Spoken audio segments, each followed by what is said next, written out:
afternoon, everyone. Good afternoon. Good afternoon. Good afternoon. Thank you all. Thank you, thank you. Thank you, thank you. So let me say, and I love you back. And I love you back. So let me say, my heart is full today. My heart is full today, full of gratitude for the trust you have placed in me, full of love for our country, and full of resolve. The outcome of this election is not what we wanted, not what we fought for, not what we voted for, but hear me when I say, the light of America's promise will always burn bright. As long as we never give up, and as long as we keep fighting.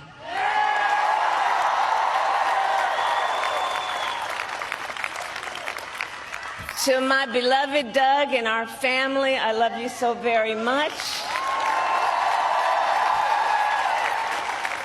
To President Biden and Dr. Biden, thank you for your faith and support. To Governor Walz and the Walz family, I know your service to our nation will continue. And to my extraordinary team, to the volunteers who gave so much of themselves, to the poll workers and the local election officials, I thank you all. Look, I am so proud of the race we ran, and the way we ran it, Over the 107 days of this campaign, we have been intentional about building community and building coalitions, bringing people together from every walk of life and background, united by love of country, with enthusiasm and joy in our fight for America's future. And we did it with the knowledge that we all have so much more in common than what separates us. Now, I know folks are feeling and experiencing a range of emotions right now. I get it. But we must accept the results of this election. Earlier today, I spoke with President-elect Trump and congratulated him on his victory. I also told him that we will help him and his team with their transition, and that we will engage in a peaceful transfer of power.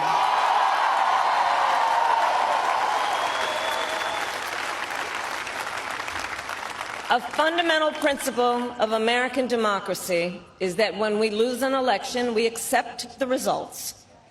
That principle, as much as any other, distinguishes democracy from monarchy or tyranny. And anyone who seeks the public trust must honor it.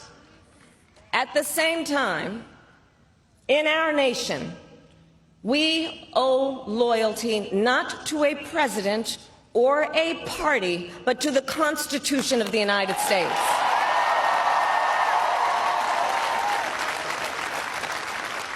And loyalty to our conscience and to our God.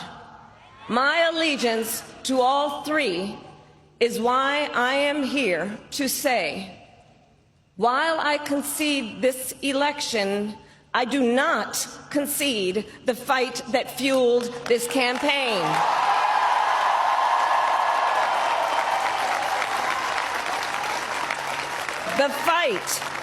The fight for freedom, for opportunity, for fairness, and the dignity of all people. A fight for the ideals at the heart of our nation, the ideals that reflect America at our best. That is a fight I will never give up.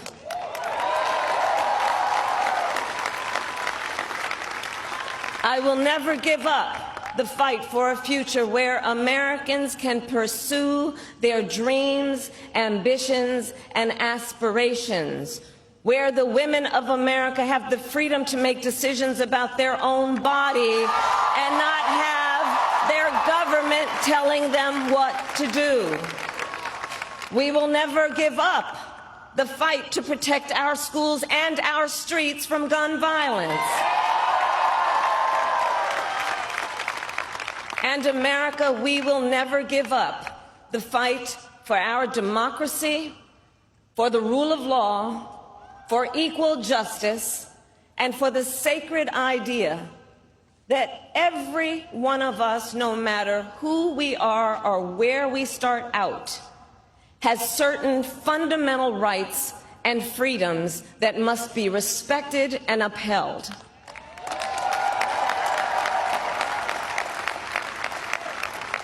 And we will continue to wage this fight in the voting booth, in the courts, and in the public square. And we will also wage it in quieter ways, in how we live our lives, by treating one another with kindness and respect, by looking in the face of a stranger and seeing a neighbor, by always using our strength to lift people up, to fight for the dignity that all people deserve. The fight for our freedom will take hard work, but like I always say, we like hard work. Hard work is good work. Hard work can be joyful work. And the fight for our country is always worth it. It is always worth it.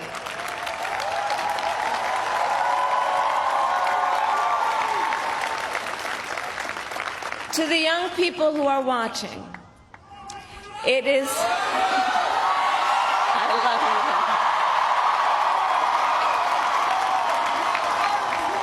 you. To the young people who are watching, it is okay to feel sad and disappointed, but please know it's going to be okay. On the campaign, I would often say, when we fight, we win. But here's the thing. Sometimes the fight takes a while. That doesn't mean we won't win. That doesn't mean we won't win. The important thing is don't ever give up. Don't ever give up. Don't ever stop trying to make the world a better place. You have power. You have power. And don't you ever listen when anyone tells you something is impossible because it has never been done before.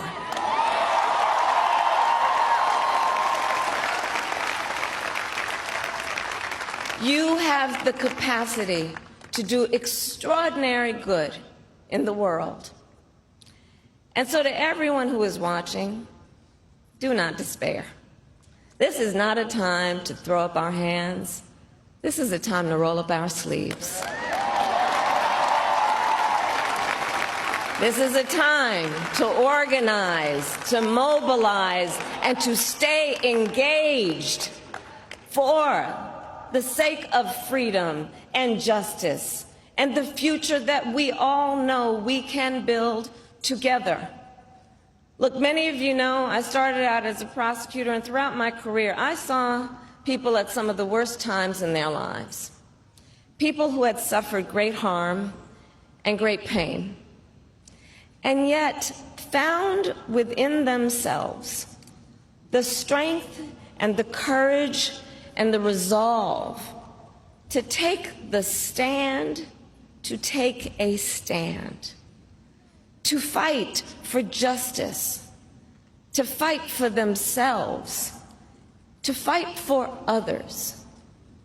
So let their courage be our inspiration.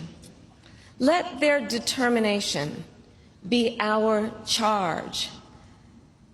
And I'll close with this. There's an adage an historian once called a law of history, true of every society across the ages. The adage is, only when it is dark enough can you see the stars.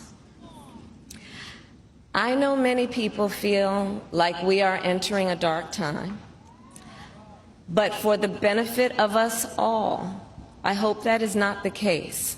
But here's the thing, America, if it is, let us fill the sky with the light of a brilliant, brilliant billion of stars. The light of optimism, of faith, of truth, and service.